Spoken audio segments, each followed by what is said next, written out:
ছিল main culprit এই Sheikh Mujib. So তাকে তো হ্যাঁ। সরাইতেই হবে। এনিহাউ আপনাকে সেটা কিন্তু আমি তোমাকে একটা কথা বলব। জি স্যার।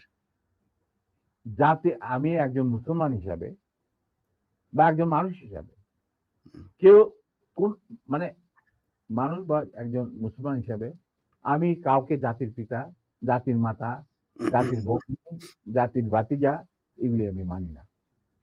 এগুলি এগুলি এগুলি সঠিক বয়ান নয়। স্যার আপনি তো সেক্টর কমান্ডার ছিলেন। মানে শোনো, এই শোনো, মানে শোনো। বীর উত্তম ছিলেন একজন। এই প্রশ্নটা আমি শেষ করিনি। জি, জি। আমরা এই যে সভ্য সমাজ তথাকথিত যেখান থেকে আমরা গণতন্ত্রের সবক নেই, যেখান থেকে আমরা মানবাধিকারের সবক নেই, যেখান থেকে আমরা শিখি হোয়াট ইজ ব্যক্তি স্বাধীনতা,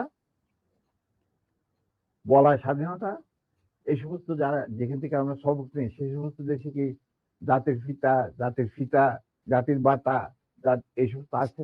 বলো কোন দেশ আছে? ইউএসএ তে কয়েকজনকে তারা মানে ইউএস এর ফাউন্ডার মনে করেন। ফাউন্ডিং ফাদারও কেউ বলে না। রাইট। হুম, দেখো Nelson Mandela was a friend of mine. উনি তো কোনদিন একসেপ্ট করেন নাই যে তাকে বলা হোক জাতির পিতা। হুম। কেনিয়াটা